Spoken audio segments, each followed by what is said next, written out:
You know, it's funny. I never realized how absurd death is. It's almost comical in a way too. One minute someone's there, and the next they're not. It never seems real. But what is real? When you think about it, death is really the only thing that unites us all as human beings. The only thing we agree on, more or less. We all know for certain that we're all going to die eventually. And every culture has its own ritualistic way of coping with death. Like I said, it unites us all. Kinda sad, but poetic in a way.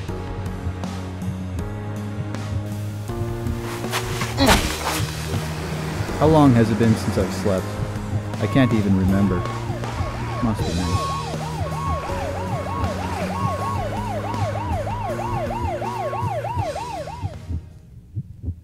In my last year of high school, I suffered a nervous breakdown.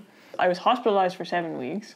I remember this pervading feeling that everybody was out to get me, and I'm sure every teenager feels that way.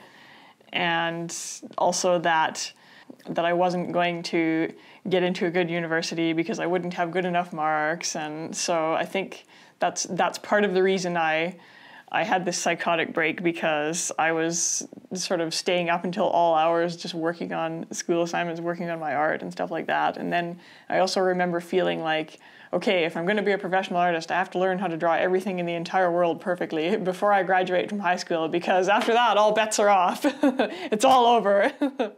I have to go out into the world. Because for some reason I assumed that my parents were just going to kick me out onto the street when I graduated, which wasn't true at all. It was really scary, but it was also really fascinating, and I was like, I have to do some sort of story about this. How are you feeling today, Jeremy? So tired. Life can be tiring, can it? Can you tell me what's bothering you? Everything. I remember when I was your age, I thought I'd be trapped in high school forever too. But it ended. It seemed like forever, but it eventually ended. It doesn't ever get better, does it?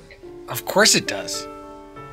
Yesterday, for a little while, things were different. The fog lifted, and I felt invincible. Like you could do anything. Yeah, and my thoughts had never been so clear. It was like I knew all the secrets of the universe. I had solved the ruthless equation of life. That must have felt wonderful. I've never felt better in my life. Oh, wait a second. You probably think I was on drugs, don't you? I never said that, Jeremy. I've never taken anything. I never would ever. That's not why I'm here, is it? The first comic that I remember drawing was called Super Duck, and I drew it with Mr. Sketch markers, those scented markers. Then 2 years after that, I got into the Sonic the Hedgehog comic, and I bought the first issue on a whim, and I read it in the mall while I was waiting for my mother to finish grocery shopping, and I said, I know exactly what I want to do for the rest of my life. I copied the Sonic comics like relentlessly for years, and I inserted my own character called Arcade the Lizard, who was basically a Sonic knockoff, and then all the other characters had analogs as well. Tails was a parrot named Feathers. And like as stupid as all that sounds, it taught me so much about drawing comics and visual storytelling and everything else. So the school called to tell me your suspension period is over. You can go back on Monday. If you're feeling up to it, of course. I'm not hearing any of this. How does that sound? All I can think is how oddly familiar this all seems. I have this vague recollection of coming here as a kid to visit Grandma when she was in the hospital, and even drawing at this very same table. I remember I had this kid's book, this animal encyclopedia. All of the different animals in it were individually labeled. I'd sit there and copy those pictures for hours, mostly the pages of birds. Was it the birds that fascinated me, or their names? Jeremy? Why are we always so obsessed with labeling everything? Is it necessary? Does it help further our understanding? Or conquer our fear of the unknown? We better go. Your mother's waiting in the car. Oh, okay. This is New Edge. I drew this in 2002. And I say it's my first comic because it was the first comic I ever did that wasn't copied from another source, and it was also the first one that I sort of did a complete chapter of. And I guess technically it wasn't a comic, it was a zine because I put record reviews in the back, and oh, I thought I was so cool. I thought I was the coolest person alive when I did this. And the premise of this story was basically there's this punk rock band called the Dead Layaways, and they're trapped in this post-apocalyptic city. That was as far as I got. I never figured out why they were there or how they were going to get out or anything else. They're basically humans with animal heads pasted on top. Somewhere along the way, I figured out, okay, this is fun, but this is a super niche market, so I'm gonna have to figure out how to draw people eventually. And also there's sort of a stigma towards animal people or furries. So I didn't want to be associated with that anymore. So yeah, I kind of retired these guys. I had this fascination with people in bands and stories about people in bands. One of my favorite books in high school was a book called Our Band Could Be Your Life by Michael Azerrad, who I think has written for Rolling Stone, and he also wrote a book about Nirvana called Come As You Are. So yeah, I thought this book was the most awesome thing in the world, and I wanted to be in a band so badly, and I wanted to have this DIY ethos. But yes, dreams being what they are, I still have never been in a band, and now I'm starting to realize it's not all it's cracked up to be anyway. So I chose comics. Music is forever, infinite. What is it about music that's so powerful? What is it about certain sounds that can sometimes transport me to other worlds? I say other worlds because they're usually places I could never go. Sometimes I'm in the Hacienda in Manchester, England, circa 1984. Other times I'm flying several thousand feet in the air, under my own power. I look down at the world, and for once I'm not afraid of anything. That's music. I went to animation school, and I didn't finish. It was a 3-year course, and I did 2 years. So I kind of felt like a failure after that because I didn't finish. Of course, when I look back on it now, I realize I learned more at that school than any other school I ever went to. Even if I didn't go into animation, I applied it to comics, basically, and illustration. And then I went over to the UK and I did a 3-year illustration course, which I did finish. And then I did the first issue, the first chapter of Look Straight Ahead as my final project there. Everybody always assumes that everything will fall into place after graduation and I will immediately have a career and start a life, but no, it never works that way. This isn't a real sickness. I can still stand upright, and I'm not vomiting blood. If I stayed home from school, I'd be faking sick, right? I may be shuffling around like a zombie, slurring my speech and dozing off every few minutes, but physically, there's nothing wrong with me. I feel centuries old, but I do know it's still the year 2002. If I can focus on that one simple truth, maybe I'll be okay. Hey Lee. Oh, hi. What'd I miss? I need to get to class. See you. Wait, can we hang out later? I don't think so. Why not? You have to ask? Seriously, man, why'd you do it? You do realize that now everyone thinks you're going to start shooting the place up, right? That you're an honest-to-God psychopath? What? Who said that? A lot of people. You didn't consider that? I mean, if you did to get everyone to leave you alone, I guess that worked. No one will come near you now. So good for you. But, you know, that isn't true, right? I'm not a psychopath. How should I know what's true? I saw you go postal. What am I supposed to think? I don't know. What was I thinking? I just couldn't take it anymore. Well, yes, you certainly taught those glass beakers a lesson. Listen, I know high school sucks. I can't take it anymore either. But you can't just go and do stuff like that. It's fine to deliberately break stuff every once in a while. Smash stuff up at home, in the garage or whatever. Do whatever you need to. Just don't do it where everyone else can see. You don't want to end up like that crazy lady on the bus, do you? Okay, I get it already. Are we still friends or not? I'll have to get back to you on that one.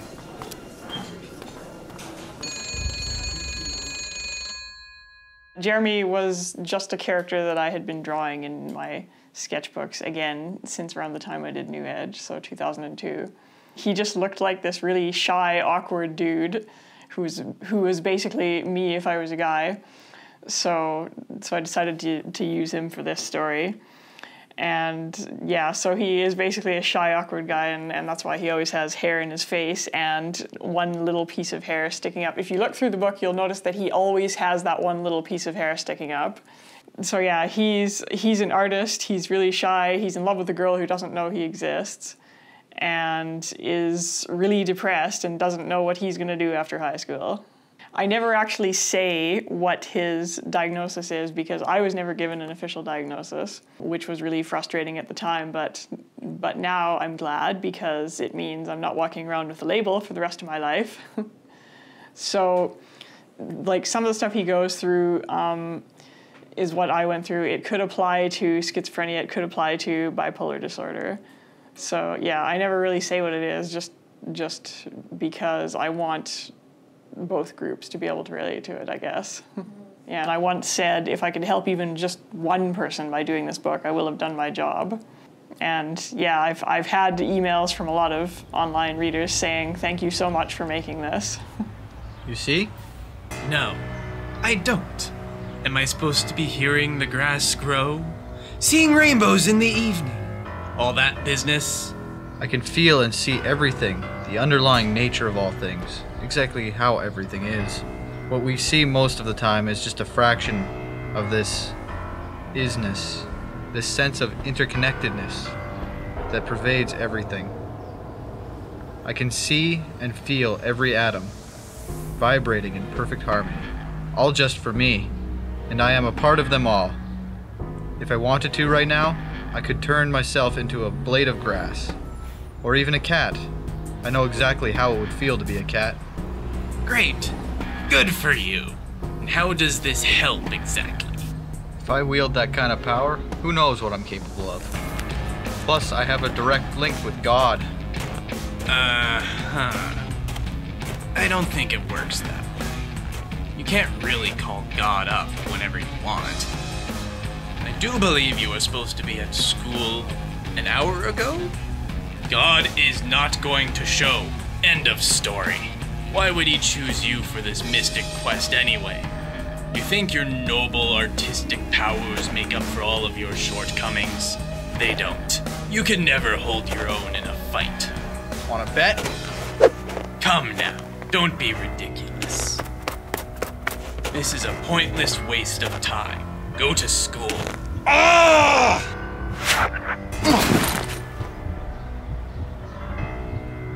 Or, okay, just lie there. Whatever. Where are you? I need you to fix everything.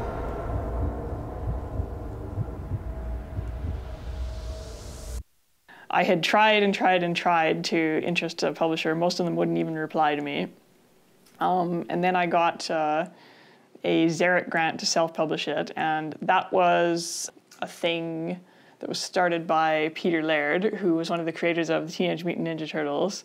That was originally a black and white comic in the 80s, and of course became this huge cultural phenomenon, and they weren't expecting that at all. So in about 1991, Peter Laird decided, okay, I'm going to take some of my Ninja Turtle money and I'm going to invest it, and I'm going to award it to several cartoonists a year to self-publish their own books, help out other fledgling self-creators and sort of pay it forward. So it became quite prestigious to win a Xeric grant, or a Xeric award as they were sometimes called. So then in 2012 he announces, okay, we're not going to do the Xeric grants anymore because they've been made redundant by webcomics and crowdfunding. And then he says, okay, we're going to do one final grant cycle in May of 2012. So I submitted what I had done of Look Straight Ahead so far, which was about 4 issues worth, I think. And I got one of the very last grants. So that was $5,000. Then I got another $6,000 from the Saskatchewan Arts Board.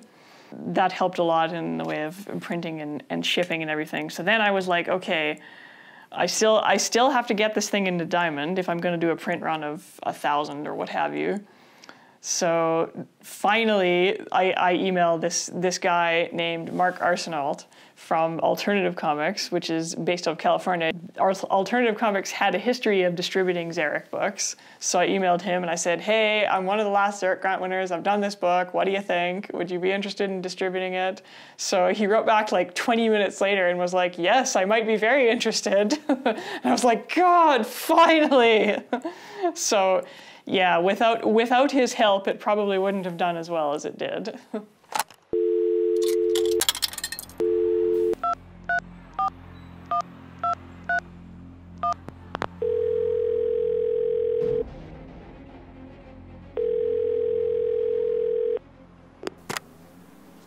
Lee? Telephone. Hello? Hey, Lee? It's Jeremy. Jeremy? Hey, what's up? Are you, still in the hospital? No. I just called you because I wanted to let you know. I'm giving you my CD collection. You can have them. All of my CDs. Okay. That's great. Thank you. You're, coming back to school, right?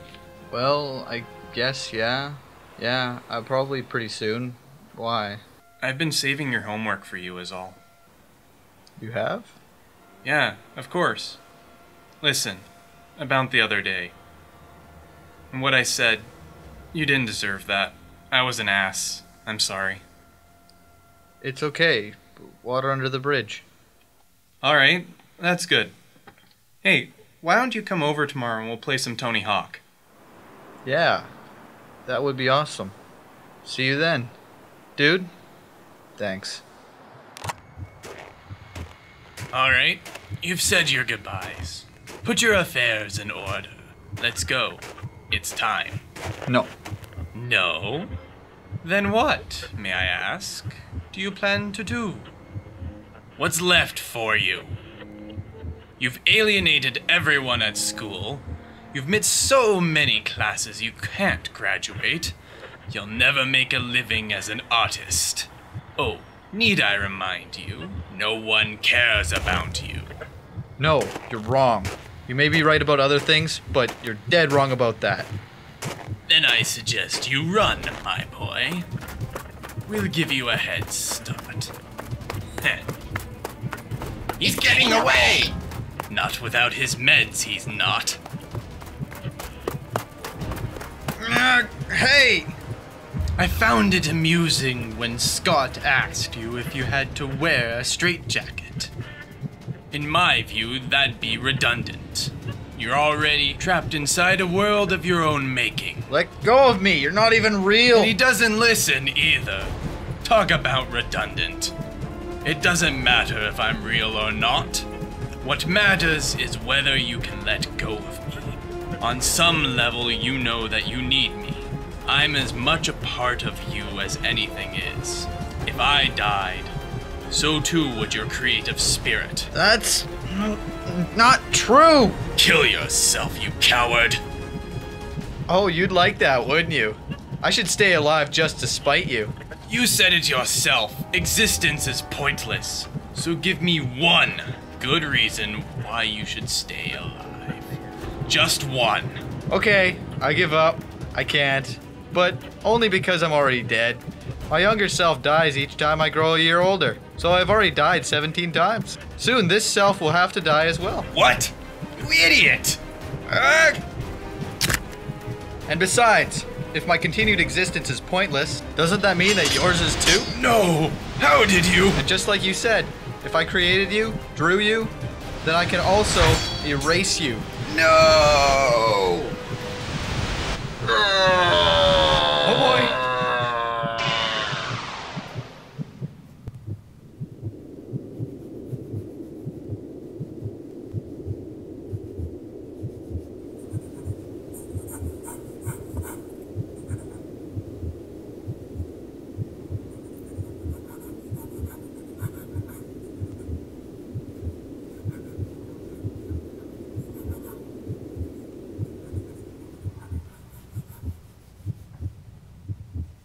Dad?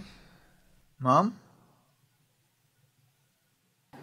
And what would would you say to youths like Jeremy, who is an artist ultimately and wonders about his future? What would you say to other kids that are in that same sort of position? It gets better to use the it does get better. And also, I guess, don't look back on your high school years with regret, because they are important and formative, even if they don't feel that way at the time.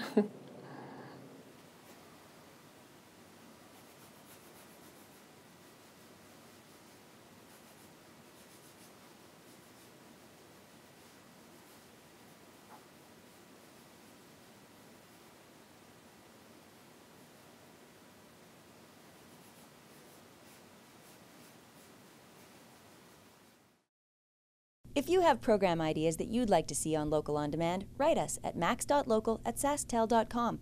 Max Local programming is now available online at maxonline.sasktel.com.